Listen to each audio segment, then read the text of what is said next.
Do you think that is something that is true, that humor can only come out of something sad, or do you think that is a cliche?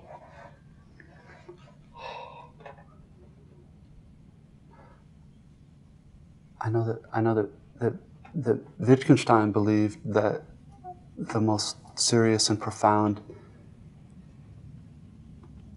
problems and questions and issues could be discussed only in the form of jokes. I mean, I know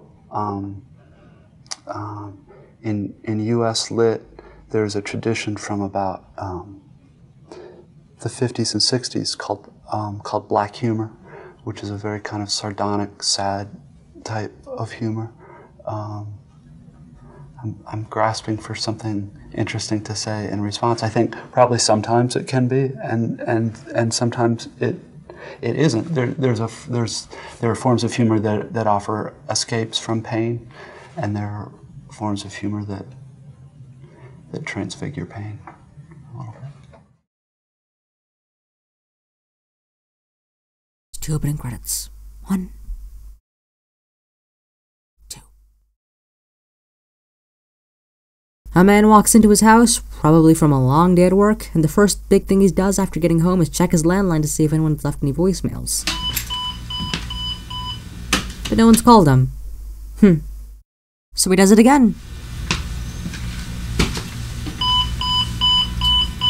Only to be met with the same response. He plays back his already pre-recorded message, You've reached John Ashford at 512-416. but stops at 2 seconds in. Why? To make another. Hi, this is John Ashford.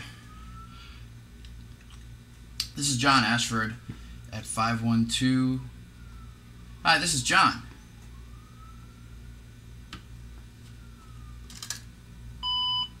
Hello, you've reached John Ashford at 512-443-9321. I'm sorry I've missed your call. Please leave me your name and number, and I will return your call as soon as possible. This is John, this is his landline, and this is gonna get very uncomfortable. So sit back, relax, and enjoy.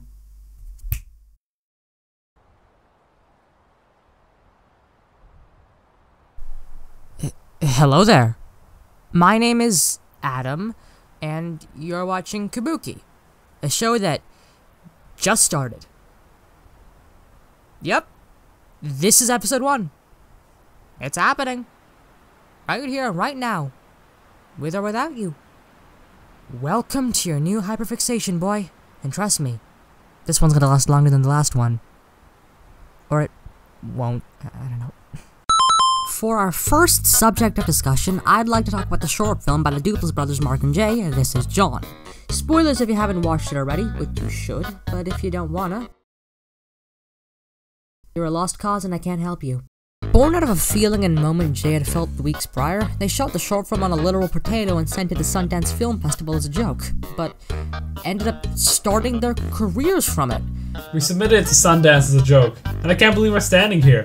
6,000 films have been submitted, and we felt so special and had the time of our lives. And according to this YouTube comment from YouTube commenter,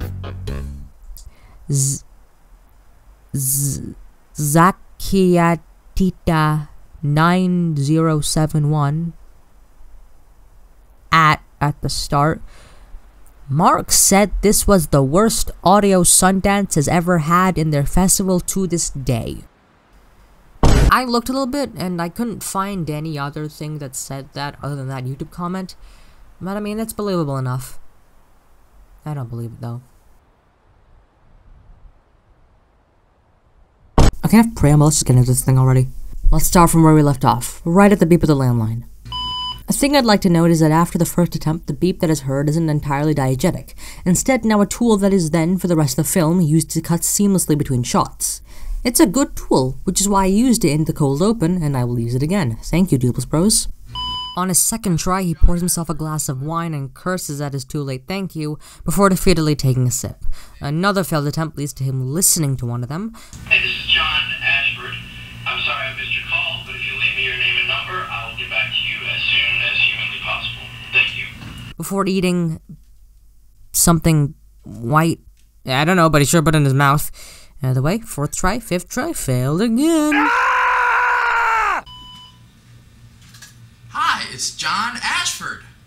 Hello! Oh my god, isn't that so funny, guys? Oh my god, it's comedy gold. I'm losing my mind. You can already kind of sense the tension building through his actions, such as the look of silent frustration on his face after the fourth try. It's John Ashford. But then the fifth try goes by really quickly, and the shot cuts to a much more dynamic and kind of unsettling angle. It is very uncomfortable, but kind of funny. But then it sneaks back into being just uncomfortable. This is John Ashford. I'm not home. And gets more uncomfortable, and more, and more. And then it slowly drops. Okay. Come on.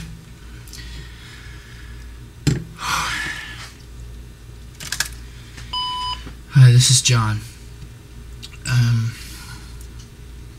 And then plummets into the uncomfortability. Oh, fuck.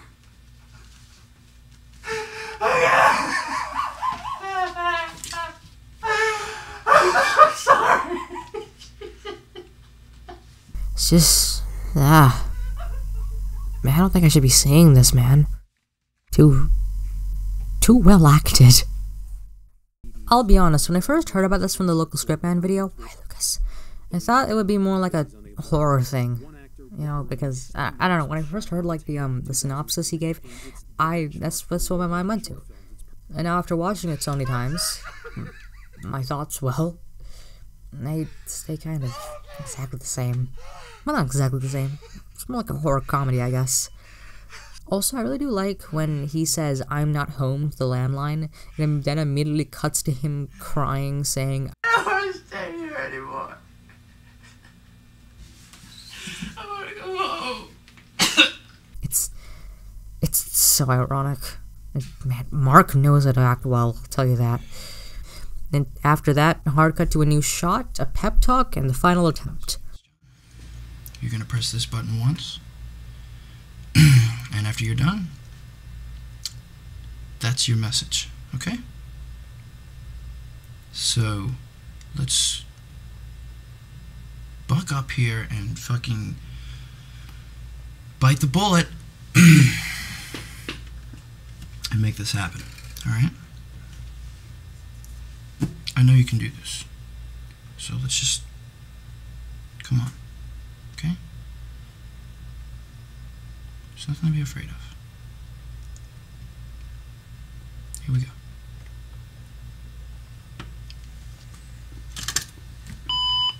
I'm sorry, but I am not going to show this part to you.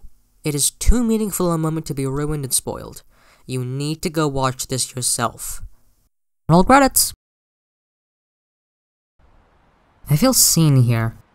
I should probably explain why I'm talking about this film, right? Yeah. Well, I don't know if I know how to. It's just that this film, it connects to me on a level I don't think any other piece of art ever has.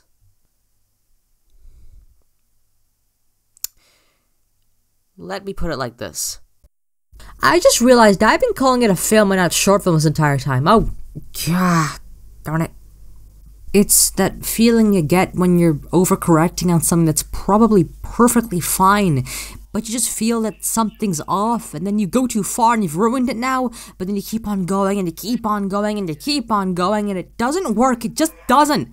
But then it finally does, and you are done, you are free of that weight of perfectionism and anxiety. That hyper-specific set of feelings, emotions, memories, and thoughts, that is what I focus on when I interact with This Is John. Because it's able to bring out all of that and more from me, and remind me that I'm not alone. Someone else has felt this too. Even more than I have. Come on. God, it's 7 minutes and 30 seconds, and it portrays a part of my headspace better than any big-budget movie streaming. I am a surgeon! Dr. Han! And this thing was sent in as a joke. A joke. This was supposed to be funny? Really? In that Sundace Collab interview, Mark even said that Jade felt The comedy and the shame of living that moment. like it's 50-50. Okay, maybe from where they're standing, but where I'm curled up on the floor crying? No! This is not 50% funny and 50% shame. It's 20% funny and 80% downright painful to watch. That's fine. I think what pains me about this short film, there we go, is that sometimes when I watch it, I can't help but feel a bit like I'm watching myself. John Ashford. This is John Ashford at 512. Hi, this is John.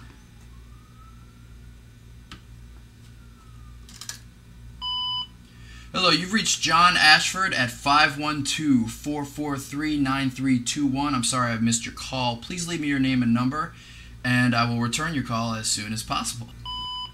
And I don't know if I can laugh at that. Yet. Because when I think of humor, I think of the humor that offers an escape from pain.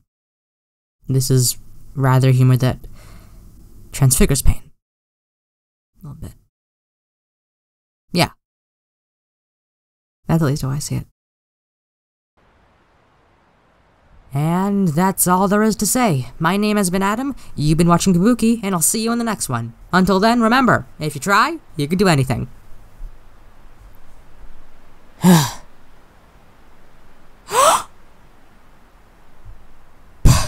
God damn, I need a cigarette.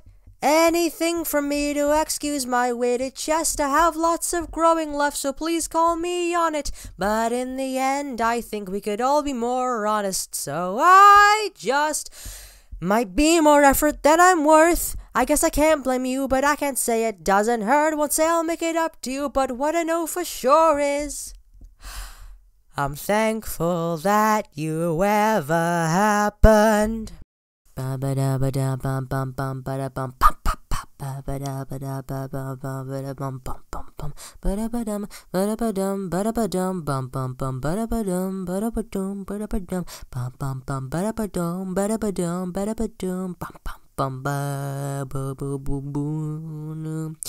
I'm still here, and I'm still trying, and I still fear, that I'm lying and it's really not all that fine. Bam.